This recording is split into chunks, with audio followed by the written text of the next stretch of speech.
یزید کو حکمران بنایا گیا اور اس کی خلافت کی بیعت کی. اب کیا ہوا؟ جب یزید کی بیعت کے لیے سارے شہروں کے گورنروں کو مراسلہ آیا تو مدینے کے گورنر کو بھی آیا. اس نے شہر کے جو سربراہ لوگ ان کو یزید کی خلافت کے لیے بلایا. ان میں حضرت حسین بھی، حضرت صدیق اکبر کے بیٹے حضرت عبد الرحمن بھی، اور حضرت عمر کے بیٹے حضرت عبداللہ ابن عمر بھی تھے. اور بعض روایات کے مطابق ان میں حضرت زبیر کے بیٹے حضرت عبداللہ ابن زبیر بھی تھے. لیکن صحیح روایت یہ ہے کہ وہ پہلے ہی مدینے سے رخصت ہو چکے. ان سے کہا گیا کہ یزید کی بیعت کرو. حضرت حسین نے اجازت چاہی. گورنر کو کہا کہ دیکھو ابھی ہمیں امیر معاویہ کی وفات کی خبر ہوئی، یزید کے حکمران بننے کی اطلاع ہوئی ہے، ابھی ہم کو غور و فکر کی اجازت ہو، ہم سوچ سمجھ کے بتلائیں. اس نے کہا نہیں، میں مہلت نہیں دے سکتا.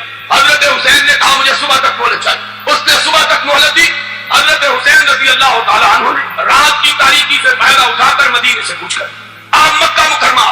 اس زمانے میں اونٹوں پہ لوگ سفر کرتے. حضرت حسین کے مکہ مکرمہ میں پہنچنے کی خبر کوفہ کے لوگوں کو ملی.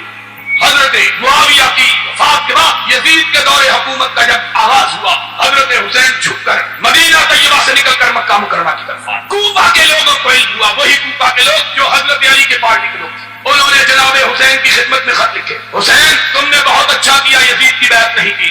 آؤ ہم تیرے باپ کی پارٹی کے لوگ تجھ کو بلاتے ہیں کہ آؤ ہمارے پاس آ جاؤ، ہم تجھ کو اپنا حکمران مان لیں.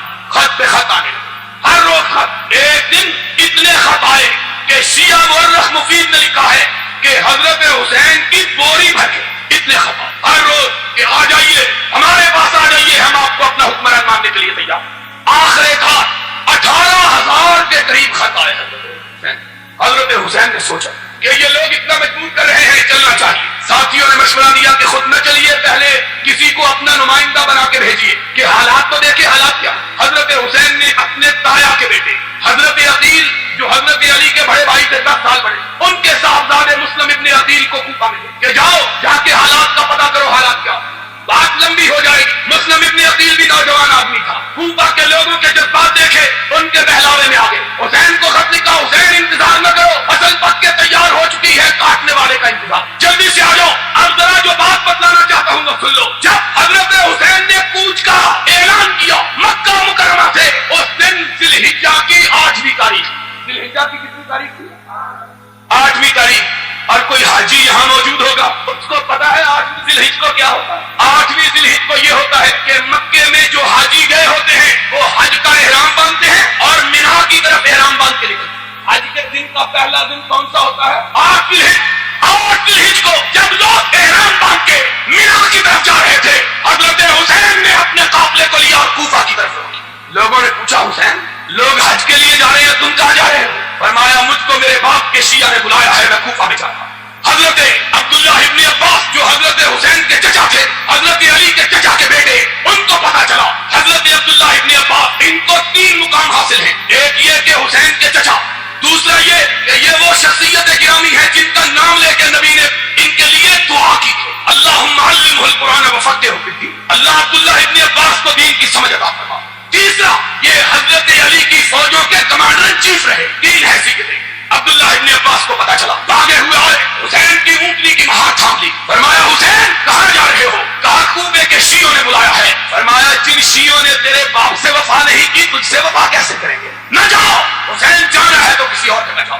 اب حسین دانا اور بینا آدمی، 59 سال کے پختہ عمر کے انسان، گرم و سرد جشیلا، عبداللہ ابن عباس کو کہتے ہیں چچا میرے راستے سے ہٹ جاؤ، میں نے جو فیصلہ کر لیا ہے اس سے پلٹنے کے لیے تیار نہیں. حضرت ابن عباس نے کہا حسین اگر مجھے معلوم ہو کہ میں تیرے اونٹ کے راستے میں لیٹ جاؤں گا تو رک جائے گا تو میں لیٹنے کے لیے تیار ہوں، مت جاؤ. حسین نے کہا چچا اب آگے اٹھے ہوئے قدم پیچھے نہیں ہٹ. عبداللہ ابن عباس نے تاریخی الفاظ کہے، فرمایا اگر تو نہیں رکتا تو میری پشین گوئی سلے میں تیری گاڑی کے بالوں کو خون میں رنگا ہوا دیکھ رہا. جنہوں نے تیرے بڑے بھائی اور تیرے باپ سے وفا نہیں کی وہ تجھ سے بھی وفا نہیں کرے. حسین اس کے باوجود چلے. اب ادھر ماجرا دیکھیے کہ مسلم ابن عقیل کے ہاتھ پر 32,000 سے زیادہ لوگوں نے موت کی بیعت کی. یزید کو پتا چلا کوفے کے صوبے کے حالات خراب ہیں. اس نے پہلے گورنر کو تبدیل کر کے عبید اللہ ابن زیاد کو گورنر بنا کے بھیجا. صرف 18 آدمی اس کے ساتھ تھے.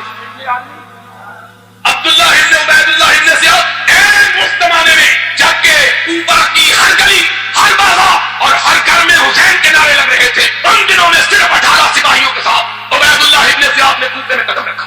زمانے میں عربوں کا دستور یہ تھا کہ پرانے پنجابیوں کی طرح سفر کرتے ہوئے اپنے چہرے پہ ٹھاٹھا باندھ کے رکھتے، جس طرح ہمارے دیہاتوں میں دیہاتی لوگ سفر کرتے ہوئے اپنی پگڑی کا پلو اپنے منہ پہ باندھ لیتے ہیں، اسی طرح عربوں کا دستور تھا کہ چہرے پہ گرد و غبار نہ پڑے۔ عبید اللہ ابن زیاد اپنے چہرے پہ ٹھاٹھا باندھے کوفے کے بازاروں میں داخل ہوا، لوگوں کو حسین کا انتظار تھا، انہوں نے سمجھا حسین آ گیا ہے، سارا کوفہ نکل کے باہر آ گیا، جہاں سے گزرتے لوگ کہتے السلام علیکم یا ابن رسول اللہ، رسول کے بیٹے تجھ کو سلام، انہوں نے سمجھا حسین آیا۔ جب تک عبید اللہ ابن زیاد اپنے گورنر ہاؤس میں پہنچے 32,000 کے قریب کوفی جمع ہو چکے، حضرت مسلم ابن عقیل کو پتا چلا، وہ بھی بھاگے ہوئے آ کے حسین آ گئے، ان کو تو پتہ نہیں کون آیا۔ گورنر ہاؤس کے پاس جا کر مسلم ابن عقیل پاس، ان کے ساتھی پاس، عبید اللہ ابن زیاد نے اپنے چہرے سے اپنے کپڑے کا پلو ہٹایا، لوگوں نے دیکھا کہ حسین کی جگہ عبید اللہ ابن زیاد آ گیا ہے۔ اب عبید اللہ ابن زیاد نے گھور کے دیکھا 32,000 شیعہ، صرف 18 آج پلٹ کے کہنے لگا کہ جان عزیز ہو ابھی پلٹ جائے، وگرنہ کبریائی کی قسم میں تمہاری بیویوں کو بیوہ اور تمہارے بچوں کو یتیم کر دوں گا، پلٹ جاؤ۔ اب ذرا سوچنے کی بات ہے، 18 سپاہی، اور وہ زمانہ نہیں تھا کہ پولیس والوں کے پاس جیپیں، بندوقیں اور اسٹین گنیں اور آنسو گیس کے آلات اور لوگ بیچارے نہتے، بلکہ وہ زمانہ وہ تھا کہ پولیس والوں کے پاس بھی تلواریں اور عام لوگوں کے پاس بھی، دونوں کے پاس تلواریں۔ لیکن کوفے والوں کا حال پنجاب کی اس بستی کا سا تھا جس بستی میں ایک چور ایک ڈھانگ لے کے آ گیا، پوری بستی والوں کو آگے لگا لیا، آگے بستی والے پورے بھاگ رہے، پیچھے اکیلا چور بھاگ رہا۔ صبح کو لوگوں نے پوچھا اور تمہاری مت ماری گئی ہے، تمہیں کیا ہو گیا؟ کہنے لگے کیا کریں، ہم سارا گاؤں اکیلے اور چور اور لاٹھی 2 جنے تھے۔ یہ دوسرے کے لوگوں کا 18 سپاہی 32,000 جوان، 18 کو دیکھ کے لوگوں نے کھسکنا شروع کیا۔ حضرت مسلم ابن عقیل نے پیچھے مڑ کے دیکھا کہ 32,000 میں صرف 3200 باقی رہ گئے، کہا پکڑ لو اس گورنر کو، اس کی بوٹیاں اڑا دو، پکڑ لو۔ عبید اللہ ابن زیاد نے کہا کسی کی ماں نے بچہ جنا ہو تو آگے بڑھ کے تو دکھائے۔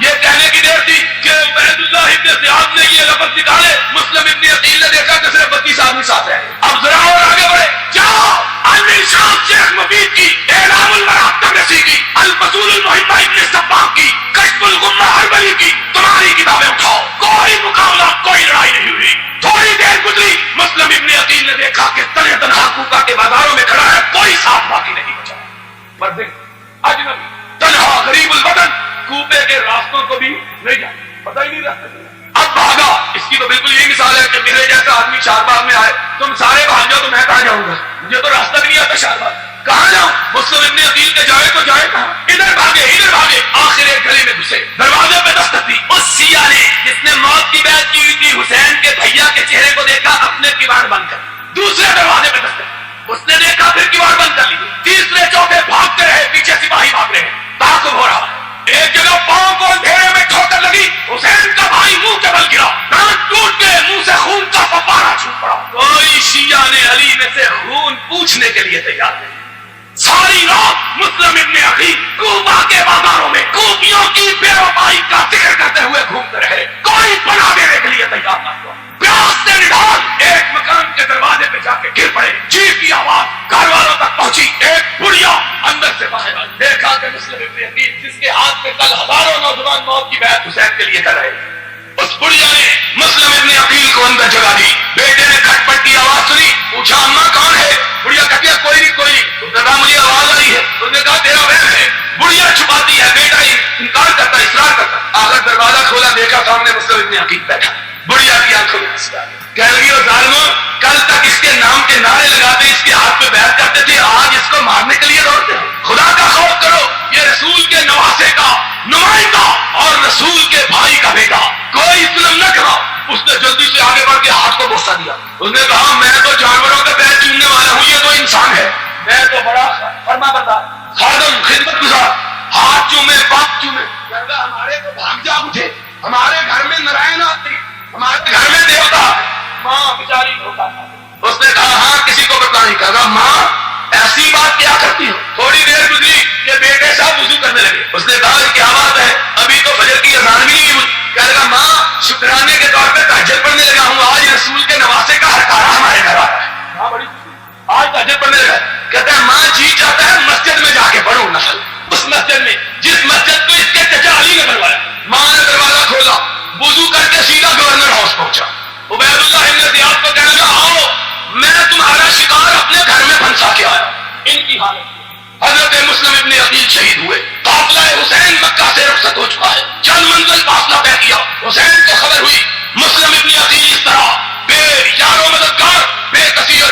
موت مارے گئے ہیں. پلٹنے کا ارادہ کیا. جاؤ کوئی ماں کا لال دکھاؤ تو صحیح جو اس کا انکار کرے. حسین نے پلٹنے کا ارادہ کیا. مسلم ابن عقیل کے بھائی بیٹھ گئے. کہنے لگے حسین ہمارا بھائی مرا ہے, ہم پلٹنے کے لیے تیار نہیں. حسین نے دیکھا یہ پلٹنے پر آمادہ نہیں. فرمایا اگر تم پلٹنے پر تیار نہیں تو میں بھی نہیں پلٹتا. چلا قافلہ کوفے میں. اب جتنی تلواریں ہیں وہ عبید اللہ ابن زیاد کے ساتھ ہیں. لوگ وہی لوگ جو کل تک حسین حسین کا نعرہ بلند کر رہے تھے, آج یزید یزید کے نعرے بلند کر رہے ہیں. اور ابھی کئی منزل دور کربلا میں نہیں پہنچے. 10 تاریخ کی صبح 10 بجے کہ ادھر سے عبید اللہ ابن زیاد اپنا لشکر لے کے آ پہنچا. حسین نے نظر اٹھائی, دیکھا لشکر میں کوئی بھی شامی نہیں, سارے کوفے کے لوگ. کہا کیوں آئے ہو؟ کہا حسین تجھ سے لڑنے کے لیے آئے. حسین نے بوری بھری ہوئی خطوں کی اٹھائی, ایک ایک کا نام لیا. تم میں تمہارا فلاں سردار موجود ہے؟ اس نے کہا موجود ہے. فرمایا یہ تم ہی نے خط لکھ کے مجھ کو بلایا تھا؟ کہا بلایا تھا, غلطی ہو گئی تھی. کہا اگر غلطی ہو گئی تھی تو اب کم از کم گھر میں بیٹھے رہتے, میرے خلاف لڑنے کے لیے بنا. ایک ایک کا نام لیا. پھر بات بڑی, کہا اپنے سردار کو بلاؤ. اس طرف سے کمانڈر آگے بڑھا. کیا بات ہے؟ کہا میری 3 شرطیں ہیں. مجھ کو واپس پلٹ جانے دو.